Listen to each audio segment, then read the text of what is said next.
Ten Hag out is the discussion for this video. Ten Hag out is trending currently right now on Twitter. Man United fans are fuming after today's result. They lost the game 1-0 to Crystal Palace at home, and it's simply just not good enough. Now, before we get into it, please do smash the like button, do subscribe if you're new to the channel. We're trying to create a lovely community here, and let me know your thoughts down in the comment section below. But now, there are lots and lots of perspective, lots of things we can discuss. We're going to be discussing all of it today. Do I think Ten Hag should be sacked? And what should happen going forward?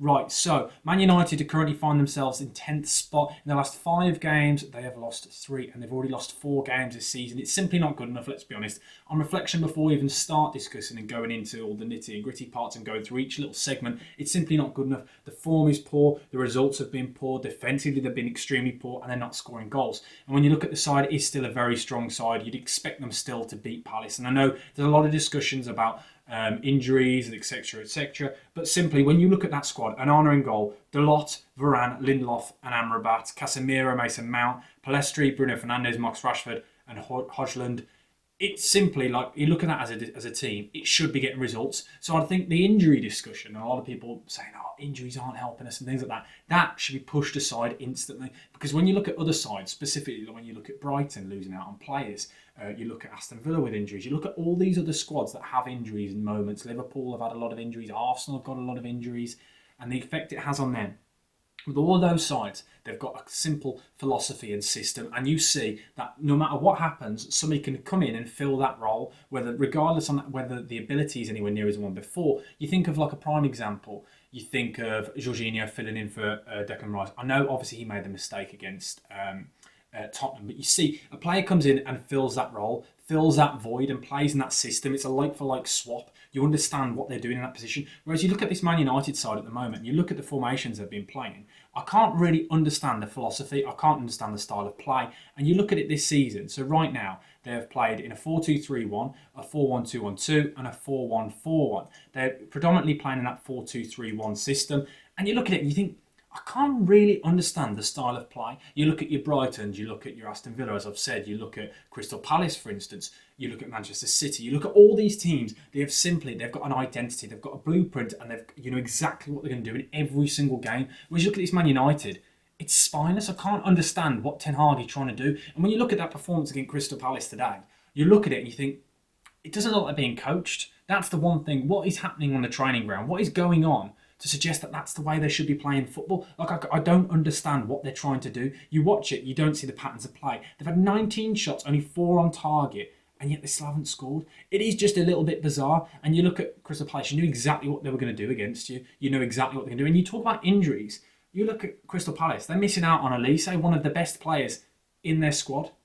But they don't look like they're struggling. I know Man United have got a long list and they always come back to this, Man United fans, but I think that shouldn't be a point. Regardless of how many injuries you've got, you should have players that can fill these voids. It's still a really expensive and really strong 11 that shouldn't be getting beaten by the sides that they're beaten by.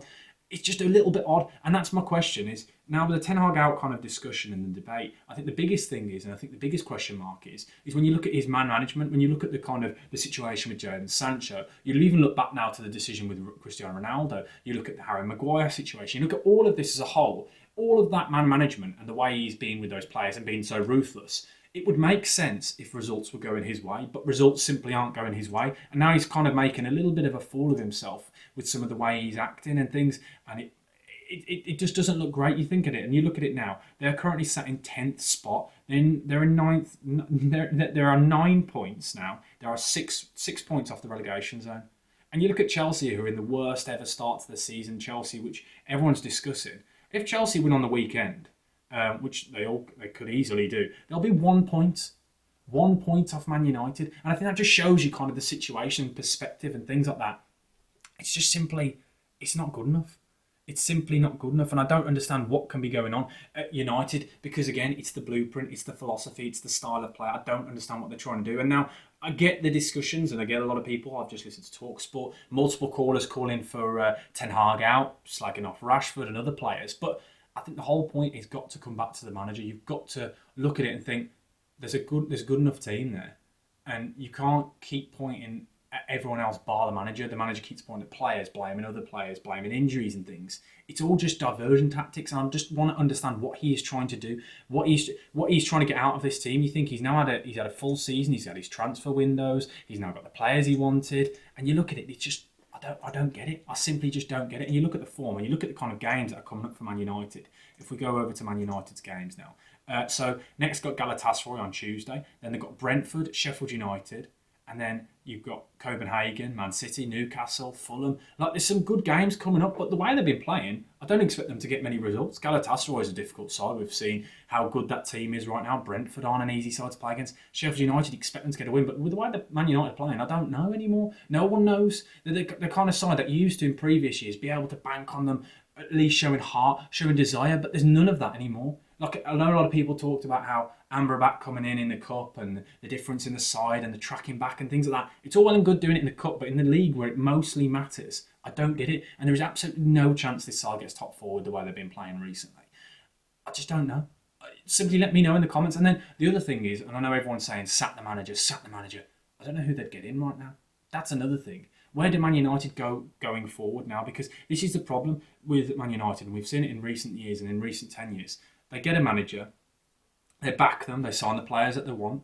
And I know a lot of people say, they don't back them. They have signed the players that Ten Hag wants. Now, he's got this squad of players that he's built, but they're not playing his style of play. Now, what's going to happen now when you get a new manager? And it's just going to be a full cycle again. They're going to get rid of the deadwood, get new signings in. You've got to back the manager. And I understand the people saying that they want Ten Hag out, but I don't know what to suggest. It's a really difficult one because I look at it on two hands. I understand the results aren't good enough, the play isn't good enough, but then I don't know what you do because you've built this squad now, so you kind of got to stick to it. Maybe get some more people in around him. Maybe get consultant involved. Look at last season when they got I've completely forgotten his name now. The Austrian who they got involved, who's now managing the national team. They got him in originally to fill the consultant role to help the side move on forward, kind of this new transition. They got rid of him, and now they're kind of back to square one. He needs some help, quite clearly, because he cannot manage this side. He cannot help them going forward. They need something to change, whether that be the manager, whether it be the players. I do not know. But right now, Ten Hag out is trending everywhere, and the results simply aren't good enough. So let me know down in the comment section below. Do you think